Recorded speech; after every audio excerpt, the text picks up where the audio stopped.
ఎందరో త్యాగమూర్తుల త్యాగఫలం ఆంధ్ర రాష్ట్రం. నేడు ఆంధ్రప్రదేశ్లో ప్రజలు సుఖ సంతోషాలుగా ఉన్నారా? ప్రస్తుతం ప్రజల మధ్య ఉన్న కులాల కుంపట్లు ఎవరి కోసం? చంద్రయాన్ రాకెట్ యుగంలో కూడా వర్ణ విభేదాలు దేనికి సంకేతాలు? రాజకీయ పార్టీల నేతలు ఏం చెప్తున్నారు? నేటి కాలంలో ప్రపంచాన్ని శాసించే మన యువత మేధాశక్తి ఏం కోరుకుంటుంది? తెలుసుకోవాలంటే ఆంధ్ర యువగలం. ప్రజల మాటే మా నోట. నమస్కారం, వార్తలకి స్వాగతం. ఈనాటి ముఖ్యాంశాలు.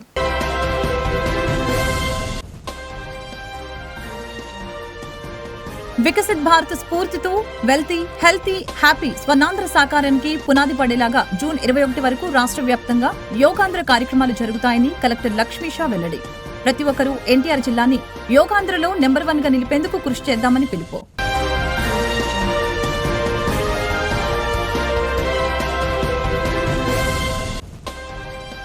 విద్యార్థుల భవిష్యత్తు కోసం కృషి చేస్తున్న వ్యక్తి ముఖ్యమంత్రి చంద్రబాబు అని ఎమ్మెల్యే గద్దె వెల్లడి. 10వ తరగతిలో అత్యున్నత మార్కులు సాధించిన విద్యార్థిని సత్కరించిన గద్దె.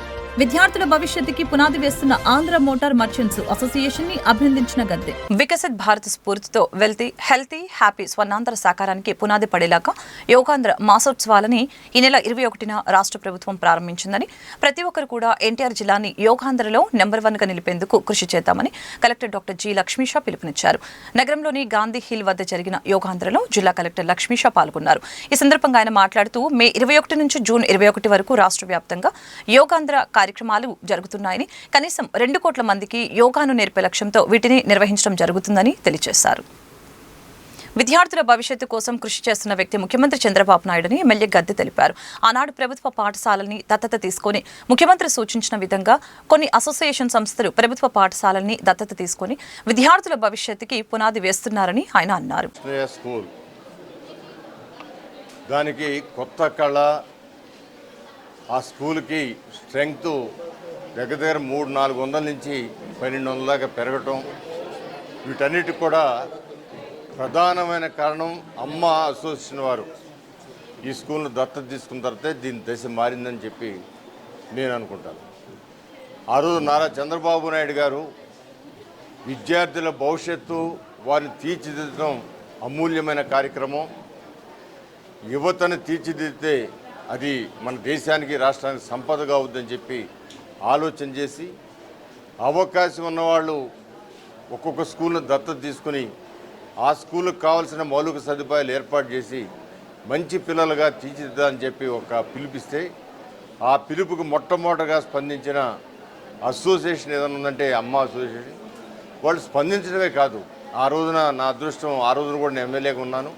ఆ పిలుపు ఇచ్చినప్పుడు ఈ అసోసియేషన్ వారు ముందుకు వచ్చినప్పుడు ఆ రోజు నేను చూశాను దగ్గరగా ప్రతి సూక్ష్మమైన అవసరం కాడి నుంచి పెద్ద అవసరాలు కూడా తీర్చిన ఓ సంస్థ అమ్మ సంస్థ. ఎందుకంటే ఇది 10 మందికి తెలియాలా, 10 మందికి ఒక మార్గదర్శకంగా ఈ సంస్థ నిలబడాలని నేను మనస్ఫూర్తిగా అనుకుంటాను.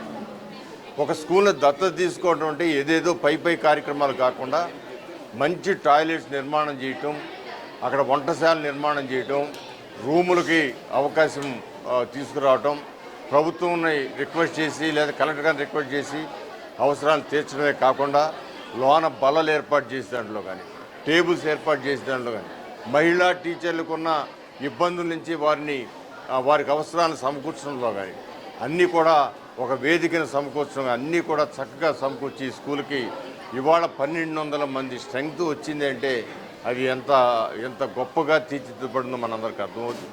అందువల్ల ఈ సంస్థ 10 మందికి ఆదర్శం కావాలా. ఇంకా అనేక మంది అవకాశం, చాలా సంస్థలు ఉన్నాయి, ఆ సంస్థలకు నిధులు ఉన్నాయి, కానీ వాళ్ళకి ఆలోచన కలగట్లేదు. ఇలాంటి సంస్థ చేసిన కార్యక్రమాలు చూసి వాళ్ళకు కూడా ఆలోచన కలిగి పేదవారి పిల్లలు చదువుకున్న ప్రభుత్వ స్కూల్స్ అన్నీ కూడా అభివృద్ధి పరచుకోవడానికి ప్రతి ఒక్కళ్ళు ముందుకు రావాలని మనస్ఫూర్తిగా కోరుకుంటూ ఈరోజు ఇక్కడ జరిగిన కార్యక్రమం కూడా వినూత్నమైన కార్యక్రమం. 9వ తరగతి పాస్ అయ్యి ఎవరైతే 10వ తరగతికి వస్తున్నారో, 10వ తరగతి అంటే ఒక కీలకమైన సంవత్సరం.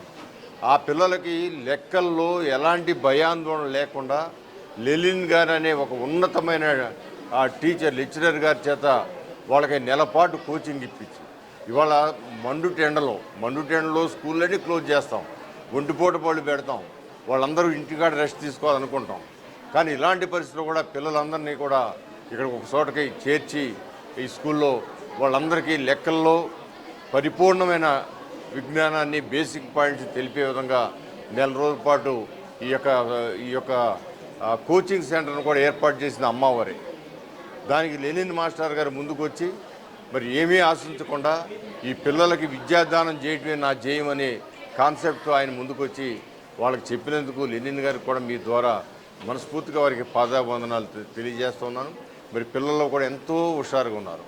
వాళ్ళు లెక్కల్లో మాకు చాలా మెడుకుని చెప్పారని చెప్పి చెబుతూ ఉన్నారు. అంతేకాదు పిల్లలందరూ కూడా ఎంతో ఇంట్రెస్ట్గా 130 మంది పిల్లలుంటే సుమారు 100-110 మంది పిల్లల వరకు కూడా ఈ క్లాసులకు అటెండ్ అయ్యి వాళ్ళు విజ్ఞానాన్ని పొందడం జరిగింది. ఇది గొప్ప కాన్సెప్టు. మరి ఈ కాన్సెప్టు మరి 10 మందికి చెప్పి ఈ కాన్సెప్టు ఇంకా అన్ని స్కూల్స్ వచ్చే విధంగా ప్రయత్నం చేయడానికి నేను ప్రయత్నం చేస్తాను. ఆంధ్ర మోటార్ మర్చెంట్స్ అసోసియేషన్ కార్యవర్గ సభ్యులు, అసోసియేషన్ మెంబర్స్ కృషితో ఈ బోయపాటి శివరామకృష్ణయ్య స్కూల్ మేము దత్తత తీసుకున్నాం. వారి యొక్క అందరి సహాయ సహకారాలతో ఈ స్కూల్ని 2014లో మేము దత్తత తీసుకున్న కాడి నుంచి స్కూల్కి అవసరమైనటువంటి బుక్స్, షూస్, మొత్తం వాళ్ళకి కావాల్సిన బెల్టు, పుస్తకాలు అన్నీ మేమే ఇవ్వడం జరుగుతుంది. అలాగే ఈ స్కూల్కి కావాల్సిన ఆడిటోరియం మేమే అరేంజ్ చేసాం. అలాగే ఈ స్కూల్కి కావాల్సిన మిగతా ఎమ్మెల్యే గారు గద్దె రామ్మోహన్ గారు చెప్పినట్టుగా ఈ స్కూల్కి కావాల్సిన అన్ని ఫెసిలిటీసు మా ద్వారా ఏర్పాటు చేయడం అవుతుంది. మా కాన్సెప్ట్ అలా ఈ స్కూల్కి 100% రావాలనే ఉద్దేశంతో మేము ఈ కాన్సెప్ట్ తీసుకున్నాము. అలాగే మాకు దీన్ని సద్వినియోగం చేయడానికి లెనిన్ మాస్టర్ గారు కూడా వచ్చి ఆయన సహాయ సహకారాలు ఉచితంగా అందించి రాబోయే తరాలకి పర్సంటేజ్ కోసం కృషి చేశారు. ఆయనకి మనస్ఫూర్తిగా ధన్యవాదాలండి. వంగవీటి మోహనరంగాను ఫేక్ పట్టాలిచ్చిన వల్లభనేని వంశీతో పోల్చడం సిగ్గుచేటు. పేదల నివేశన స్థలాల కోసం పోరాటం చేసిన వ్యక్తి వంగవీటి మోహనరంగ. ఫేక్ పట్టాలతో పేద ప్రజలను మోసం చేసిన మోసగాడు వల్లభనేని వంశీ అని మండిపడ్డారు. వంశీకి ప్రాణహాని కలిగితే అది వైసీపీ వాళ్ళ వల్లనే. ఈ విషయంలో వంశీ భార్య పంకజశ్రీ జాగ్రత్తగా ఉండాలని తెలియజేశారు. మళ్లీ జైల్లో ఉన్న వంశీకి వైసీపీ వాళ్లే హాని కలిగించేలాగా పేర్ని నాని వ్యాఖ్యలు ఉన్నాయని తెలిపారు. త్వరలోనే పేర్ని నానిపై నమోదైన కేసులో విచారణ ప్రారంభమవుతుందని తెలిపారు.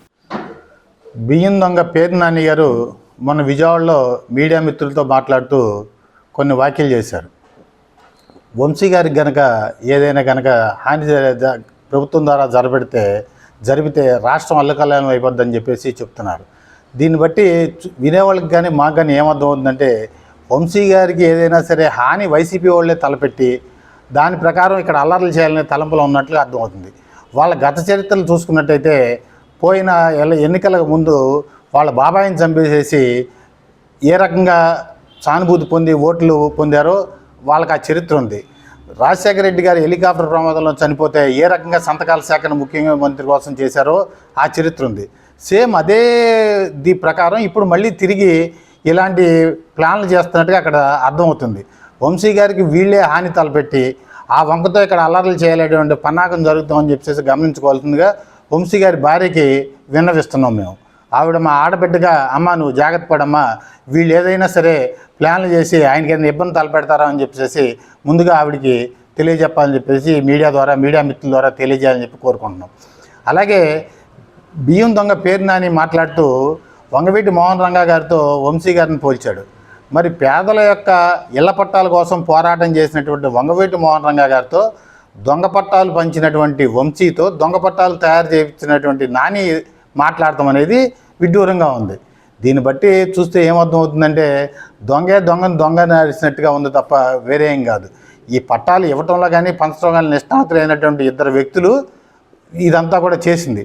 ఆయన దగ్గర శిష్యరికం చేసి నాని పంచాడా లేకపోతే నీ సలహాల ప్రకారం వంశీ పంచాడా? పోలీసు ఇంట్రాగేషన్ కానీ చేస్తే తెలుస్తుంది ఇదంతా కూడా. అలాగే ఈయన బియ్యం దొంగతనం అంతా అయిపోయింది, నేను తెల్లకాగితం లాంటివాడిని అని చెప్పేసి అనుకుంటున్నాడేమో. నా మీద 6A కేసు పెడితే సరిపోద్ది, కానీ ఇది వేరే కేసు పెట్టారు, ప్రభుత్వానికి నష్టం జరగలేదని చెప్పి చెబుతున్నాడు. నీ యొక్క అగ్రిమెంట్ కండిషన్స్ ప్రకారం నీ యొక్క గోడౌన్లో కనుక జరిగినటువంటి అవకతవకలకి నువ్వే బాధ్యుడివి. అక్కడ ఉన్న స్టాకుతో పాటుగా స్టాకు కనుక వేరియేషన్ వచ్చి స్టాకు కనుక నష్టం జరిగితే నీ మీద క్రిమినల్ యాక్షన్ తీసుకోమని చెప్పేసి నువ్వు స్వయంగా అగ్రిమెంట్ చేసినటువంటి సంతకాలు నీ అగ్రిమెంట్ కండిషన్సే ఉన్నాయి. ఇక్కడ కనుక బియ్యం కనుక పోతే ఆ కండిషన్ ప్రకారం క్రిమినల్ కేసులు పెట్టాలండి. ఇవన్నీ విచారణలో ఉండగా నేనేదో స్వచ్ఛీలని చెప్పేసి బయలుదేరుతున్నావు. రేపొద్దున ఈ యొక్క లిక్కర్ కేసులో జగన్మోహన్ రెడ్డి అరెస్ట్ అయితే పార్టీలో నేనే ద్వితీయ శ్రేణి నాయకుడిని కాబట్టి నేనే ప్రథమ శ్రేణి నాయకుడికి వెళ్ళిపోతాను కాబట్టి అని చెప్పేసి నువ్వు మరింత ఉత్సాహంతో మాట్లాడుతున్నావేమో.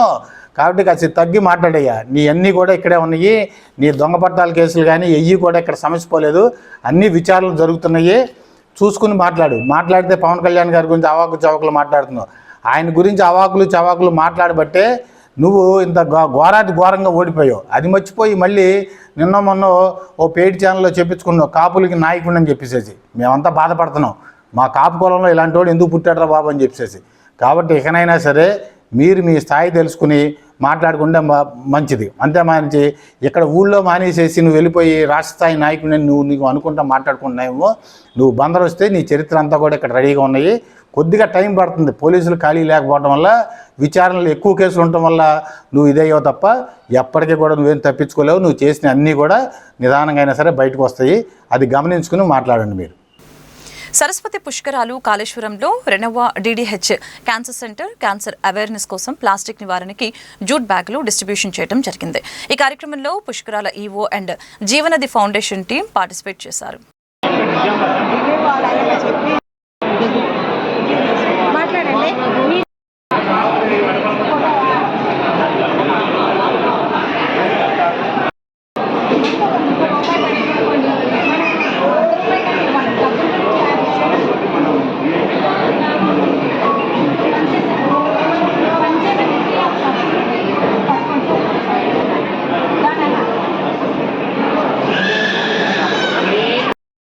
కలెక్టర్ కార్యాలయంలో నిర్వహించిన ప్రజా సమస్యల పరిష్కార వేదికలో కేంద్ర మంత్రి డాక్టర్ పెమ్మసాని చంద్రశేఖర్ పాల్గొన్నారు. ప్రజల నుంచి అర్జీలు ఆన్లైన్లో నమోదు విధానాన్ని పరిశీలించి వివరాలు అడిగి తెలుసుకున్నారు. అనంతరం జిల్లా అధికారులతో అర్జీలు పరిష్కారంపై సమీక్షించారు. జిల్లా in charge collector Bhargav Teja, DRA Khajavali, Guntur RDO Srinivas తదితరులు ఈ కార్యక్రమంలో పాల్గొన్నారు. రాష్ట్ర ప్రభుత్వం ప్రతిష్టాత్మకంగా ప్రతి మండే పబ్లిక్ గ్రీవెన్సెస్ కలెక్టర్ ఆఫీస్లో పెడతా ఉన్నారు. వీటన్నిటినీ సమస్యలు ఎంతవరకు గ్రీవెన్సెస్ ఎలా అడ్రస్ అవుతున్నాయి, రెస్పాన్స్ ఎలా ఉంది, ఎక్కడ డిలేస్ ఉన్నాయి అనేది ఒకసారి రివ్యూ చేద్దామని వచ్చాము. ఈరోజు చూస్తే చాలా వరకు ఎక్కువ ల్యాండ్ రిలేటెడ్ ఇష్యూస్ ఉన్నాయి. గత 5 సంవత్సరాలు కానీ అంతకుముందు కానీ అక్కడక్కడ ఇవన్నీ ఎక్కడికక్కడ ఆక్యుపేషన్స్ లేకపోతే కుటుంబాల మధ్య ఉన్నటువంటి గొడవలు కానీ చాలా ఉన్నాయి సమస్యలు. ఇవన్నీ కోర్టుల్లో తేలకపోవడం, అక్కడ డిలేలు ఉండటం, ఇవన్నీ పబ్లిక్ కొద్దిగా ఇబ్బందులుగా ఉన్నారు. వీళ్ళందరినీ 1 by 1 సాల్వ్ చేసే విధంగా టోటల్గా ఎన్ని ఉన్నాయి అంత అధికారులతో కూడా మాట్లాడాము. అసలు ఎన్ని వచ్చినాయి ఈ 1 yearలో, ఎంతవరకు సాల్వ్ అవుతున్నాయి, సాల్వ్ అవునటన్నిటినీ కూడా త్వరితగతిని సాల్వ్ చేసే విధంగా 100% అన్నీ చేస్తారని కాదు. ఎందుకంటే ఇక్కడికి వచ్చే అన్నీ చాలా సివిల్ ఇష్యూస్ ఉంటాయి. అన్నీ కూడా 100% చెప్పే అన్నీ కూడా వన్ సైడ్ స్టోరీలు కూడా కొన్ని ఉంటాయి. వాటిని కూడా దృష్టిలో పెట్టుకొని ఎన్ని వీలైతే అంత మ్యాక్సిమం సాల్వ్ చేసే విధంగా చేయమని అధికారులందరినీ ఆదేశించాం. అదేవిధంగా ఇది పబ్లిక్ అందరూ ఉన్నారు. ఈ రోజున ఇన్కన్వీనియన్స్ అవుతుందని ఎక్కువ రివ్యూ తీసుకోలేదు. ఇంకోసారి విడిగా వచ్చి అధికారులందరినీ ఇంకోసారి వాళ్ళు మాత్రమే కూర్చోబెట్టి మాట్లాడి ఈ పెండింగ్ ఇవన్నీ కూడా 1 by 1 వెళ్తాం. వెళ్ళి సాధ్యమైనంత వరకు పేద ప్రజలు, ఇక్కడికి వచ్చే వాళ్ళందరూ సామాన్య ప్రజలు, వాళ్ళకి సాధ్యమైనంత తక్కువ ఇబ్బంది ఉండే విధంగా, తక్కువ సార్లు ఇక్కడికి వచ్చే విధంగా, ఫాస్ట్గా ప్రాబ్లం సాల్వ్ అయ్యే విధంగా చేయటంలో భాగమే ఇలాంటి ఈరోజు సడన్ విజిట్. Thank you. ప్రతి సాటర్డే సండే మా ఆఫీస్కి వచ్చి ఇస్తూ ఉంటారు గ్రీవెన్సెస్ అన్నీ. మీరు అన్నట్టు ఇట్లా ఈ విధంగా అంటే ఒకటి అధికారులకు కూడా టైం ఇవ్వాలి పని చేసుకోవడానికి. ఒక రోజంతా దీనికి పోతుంది వాళ్ళకి. తర్వాత ఈ చుట్టుపక్కల అమరావతి క్యాపిటల్ తోటి కలెక్టర్ గారు కానీ, డిప్యూటీ కలెక్టర్ కానీ, పోలీస్ యంత్రాంగాన్ని, ప్రోటోకాల్ కానీ రకరకాలతో మళ్ళీ కొంత టైం పోతుంది.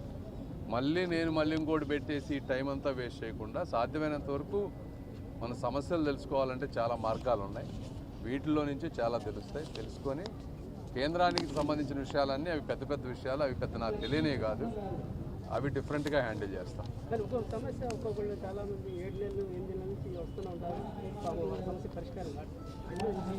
అదేనమ్మా, ఇప్పుడు ఇందులో సమస్య యాంగిల్లో వెళ్ళాలి. ఒక్కొక్కళ్ళు ఏంటంటే కుటుంబాలు ఎప్పుడూ మా తాతలతో మాకు రాసి ఇచ్చారంటారు స్థలం. ఇప్పుడు నేనే విన్నాను మా తాతగారు ఇచ్చారంటారు. డాక్యుమెంట్లు ఉన్నాయంటే డాక్యుమెంట్లు లేవు సార్, మేము మాటల్లో అనుకున్నాం, పాస్ పుస్తకాల్లో ఉంది, రిజిస్ట్రేషన్ ఏమో వాళ్ళ పేరు మీద ఉంది, వాళ్ళు మా మీద దౌర్జన్యం చేస్తా అన్నారు. ఇది ఒక రోజుతో తేలేటువంటి విషయం. ఇలాంటివి దీనికే కోర్టులు ఇన్ని రోజులు పడుతున్నాయి. కోర్టు సిస్టమ్స్ కనుక ప్రాపర్గా ఉంటే మనకి ఇంత ఇబ్బంది ఉండదు. ఇలా కేసు బై కేసెస్ మీద కొన్ని డిలే అవుతున్నాయి. కొన్ని చోట్ల ఎక్కడన్నా అధికారుల నిర్లక్ష్యం ఉంటే అట్లాంటి వాటిల్లో మేము సాల్వ్ చేయగలిగే కొన్ని ఉంటాయి. సో డెఫినెట్గా విశాఖ ఉక్కు ప్రైవేటీకరణకు వ్యతిరేకంగా గుంటూరులో ఆందోళన జరిగింది. ఏఐటీయూసీ, సిఐటియు ఆధ్వర్యంలో కలెక్టర్ కార్యాలయం వద్ద ధర్నా నిర్వహించి నిరసన వ్యక్తం చేశారు. లాభాల్లో ఉన్న విశాఖ ఉక్కు పరిశ్రమని నష్టాల పేరుతో ప్రైవేటీకరణ చేసేందుకు కేంద్ర ప్రభుత్వం కుట్రలు పన్నుతుందని కార్మిక సంఘ నాయకులు రాధాకృష్ణ, లక్ష్మీనారాయణ తెలియజేశారు. కార్మికుల్ని తొలగించడం జరిగింది. ఈ తొలగింపులకు వ్యతిరేకంగా ఈ నెల 20వ తేదీ నుండి విశాఖ ఉక్కు ఫ్యాక్టరీలో పనిచేస్తున్నటువంటి దాదాపు 30,000 మంది కార్మికులు నిరవధిక సమ్మెకి పాల్పడటం జరిగింది. ఇప్పుడు నిరవధిక సమ్మె జరుగుతూ ఉంది. వారు చేస్తున్నటువంటి నిరవధిక సమ్మెకు మద్దతుగా రాష్ట్రంలోని అన్ని కార్మిక సంఘాలు విశాఖ ఉక్కు పరిరక్షణ వేదిక ఆధ్వర్యంలో ఈరోజు వారికి సంఘీభావంగా అన్ని కలెక్టర్ కార్యాలయాల దగ్గర ధర్నాలు జరుగుతూ ఉన్నాయి. మేము డిమాండ్ చేస్తూ ఉన్నాం, విశాఖ ఉక్కు ఫ్యాక్టరీని ప్రైవేటీకరణ కావించమని చెప్పి హామీలు ఇచ్చి, ప్రైవేటీకరణ చేయబోమని హామీలు ఇచ్చి ఈ ప్రైవేటీకరణ దిశగా నడుస్తున్నటువంటి నేపథ్యంలో ఈ ఉద్యమం జరుగుతూ ఉంది. విశాఖ ఉక్కు ఫ్యాక్టరీలో కార్మికులకు వేతనాలు ఇవ్వలేదు. గత అనేక మాసాలుగా వేతనాలు లేవు. కొంతమందికి అర్ధ నెల జీతాలు ఇచ్చారు. ఆ వేతనాలు ఇవ్వకుండా వచ్చినటువంటి 11,000 కోట్ల రూపాయల అప్పుని, అది ప్యాకేజీ కాదు, ఆ అప్పుని తిరిగి అప్పు చెల్లించడానికి వాడటం అనేటువంటిది దుర్మార్గం. వాటిని కార్మికుల వేతనాలకి వెచ్చించాల్సింది పోయి ఈ విధంగా దుర్వినియోగం అని చెప్పి మేము తెలియజేస్తూ ఉన్నాం. తక్షణమే ఆ కాంట్రాక్ట్ కార్మికులందరినీ పనిలోకి తీసుకోవాలి. అక్కడ ఉన్నటువంటి అవుట్సోర్సింగ్ కాంట్రాక్ట్ కార్మికుల తొలగింపులను నిలిపివేయాలి. విశాఖ ఉక్కు ఫ్యాక్టరీని నడపడానికి తక్షణమే అవసరమైనటువంటి సహాయాన్ని అందించాలి. మరి అంతేకాకుండా మూసివేసినటువంటి బ్లాస్ట్ ఫర్నేసెస్ని తెరిపించి ఆ ఫ్యాక్టరీని పనిచేయించి పూర్తి స్థాయిలో ఉత్పత్తిని ప్రారంభించాలని చెప్పి డిమాండ్ చేస్తున్నాం. తలమానికంగా ఉన్న విశాఖ ఉక్కును ప్రైవేటీకరించే విధానానికి వ్యతిరేకంగా ఈరోజు విశాఖ ఉక్కు కార్మికులు గత వారం రోజులుగా నిరవధిక సమ్మె కొనసాగిస్తున్నారు. ఆ సమ్మెకు మద్దతుగా ఈరోజు సంఘీభావంగా ఇక్కడ నిరసన కార్యక్రమం చేయడం జరుగుతుంది. ప్రధానంగా మూడోసారి మోడీ ప్రభుత్వం అధికారంలోకి వచ్చిన తర్వాత విశాఖ ఉక్కును ప్రైవేటీకరించడమే ప్రధాన లక్ష్యంగా పెట్టుకొని ఈరోజు చేస్తున్నారు. పర్మనెంట్ ఉద్యోగులకు వేతనాలు ఇవ్వకుండా కాంట్రాక్ట్ కార్మికుల్ని ఫిట్నెస్ పేరుతో వాళ్ళని పిలిపించి ఉద్యోగాల నుంచి బయటికి పంపించే ప్రయత్నం చేస్తున్నారు. ఇప్పటికే 4,000 మంది కార్మికులను పంపించారు. తక్షణమే ఈ విధానాన్ని మానుకోవాలని చెప్పేసి మేము విశాఖ ఉక్కు పరిరక్షణ కమిటీగా డిమాండ్ చేస్తున్నాం. కాబట్టి విశాఖ ఉక్కు సొంత గనులు కేటాయించాలి. ప్రైవేటు సంస్థలకైతే సొంత గనులు కేటాయిస్తున్న కేంద్ర ప్రభుత్వం ఈరోజు రాష్ట్రానికి తలమానికంగా ఉన్న విశాఖ ఉక్కు కర్మాగారానికి సొంత గనులు కేటాయించకపోవడం దీని వెనకున్న దుర్మార్గానికి నిదర్శనం. కాబట్టి విశాఖ ఉక్కు పరిరక్షణ కోసం కార్మికులు, అదేవిధంగా రాష్ట్ర ప్రజలందరూ. వైద్య పరీక్షకు వైసీపీ మాజీ ఎమ్మెల్యే వల్లభనేని వంశీ గుంటూరు ప్రభుత్వ ఆసుపత్రికి వల్లభనేని వంశీని పరీక్షల కోసం తీసుకుని వచ్చిన అధికారులు వంశీ శ్వాసకోశ ఇబ్బందులతో బాధపడుతున్నారని ప్రభుత్వం ఆసుపత్రికి పరీక్షల నిమిత్తం తీసుకువచ్చింది. విజయవాడ పోలీస్ కస్టడీలో ఉన్న వల్లభనేని వంశీని వైద్య పరీక్షల కోసం గుంటూరుకు తీసుకువచ్చిన పోలీసులు. జిల్లా పోలీస్ కార్యాలయంలో నిర్వహించిన గ్రీవెన్స్ డేకి విశేష స్పందన లభించింది.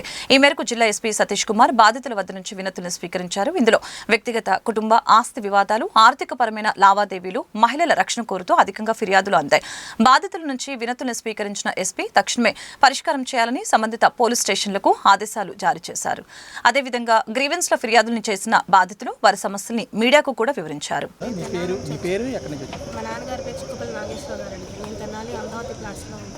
మేము అక్కడ కొత్తగా ఇల్లు కట్టుకుంటే మా ఇంటి వెనకమాల వాళ్ళు అక్రమంగా మా ఇంట్లో చొరబడి మా నాన్నగారిని కొట్టారండి.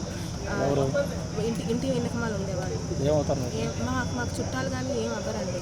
మాకు అంతకుముందు సంబంధం లేదు వాళ్ళతో. మేము అక్కడ ప్లాట్ కొని 20 ఏళ్ళు అయిందండి. మేము మధ్యలో అమ్ముదామని ప్రయత్నాలు చేసాం ఆ ప్లాట్. మళ్ళీ మేము మా స్థితి కొంచెం మెరుగుపడేటప్పుడు మేము ఇప్పుడు ఇల్లు కట్టుకుంటే అంతకుముందు వాళ్ళ సైట్ అమ్మమని అడిగారు. మేము అమ్మలేదని చెప్పేసి ఆ కక్ష మనసులో పెట్టుకొని ఇప్పుడు మేము ఇల్లు కట్టుకుంటున్న గత సంవత్సరం నుంచి బూతులు తిడుతున్నారండి. బూతులు తిట్టి దుర్భాషణ ఆడుతూనే ఉన్నారు. సరే పోతే పోనీ మనమే ఇల్లు కట్టుకుంటున్నాం, సర్దుకుందాం అని మేము సంవత్సరం సర్దుకుంటూ వచ్చాం.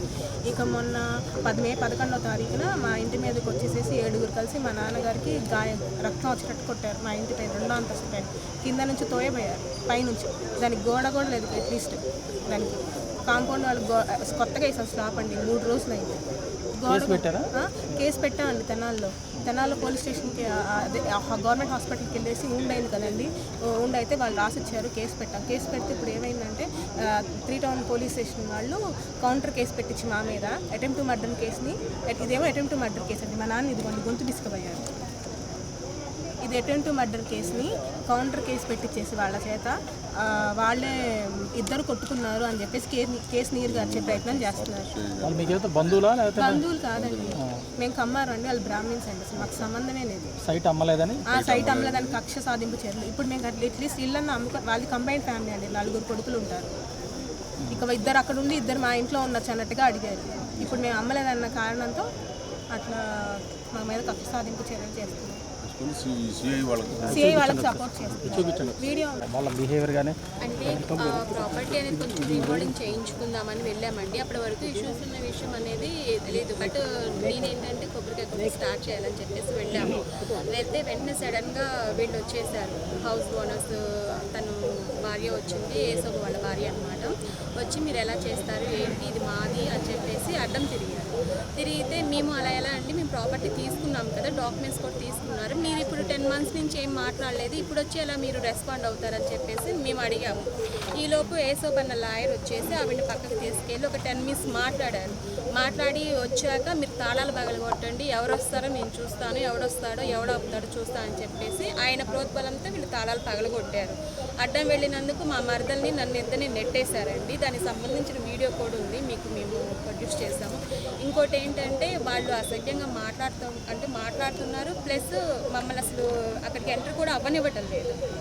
కేసు పెట్టి అంటే ఇక్కడికి స్టేషన్కి పిలిపించి ఇవన్నీ చేయించినా కూడా మీ ఇష్టం వచ్చింది చేయండి అంటున్నారు. ఆయన ట్రాఫిక్ కానిస్టేబుల్ గారు ఆయన ఏమంటున్నారంటే మీ ఇష్టం వచ్చింది చేసుకోండి, మాకు సంబంధం లేదు, మేమైతే ఇల్లు ఖాళీ చేయము.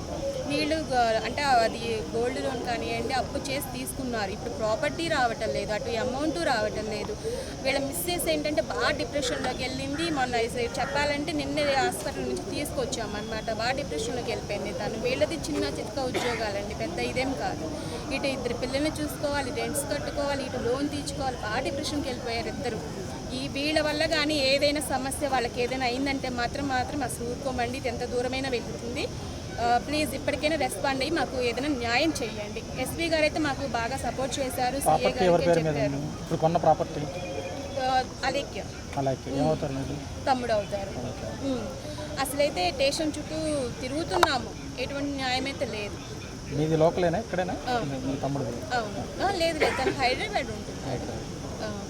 ఇక్కడ ప్రాపర్టీ తీసుకోవడం వల్ల ఇక్కడికి వచ్చి ఇదంతా చేసుకోవడం జరుగుతుంది. వార్తలు ముగించే ముందు ముఖ్యాంశాలు మరొకసారి.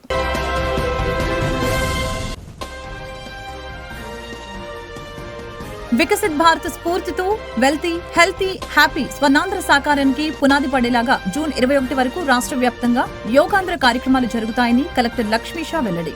ప్రతి ఒక్కరూ ఎన్టీఆర్ జిల్లాని యోగాంధ్రలో నెంబర్ 1 గా నిలిపేందుకు కృషి చేద్దామని పిలుపు.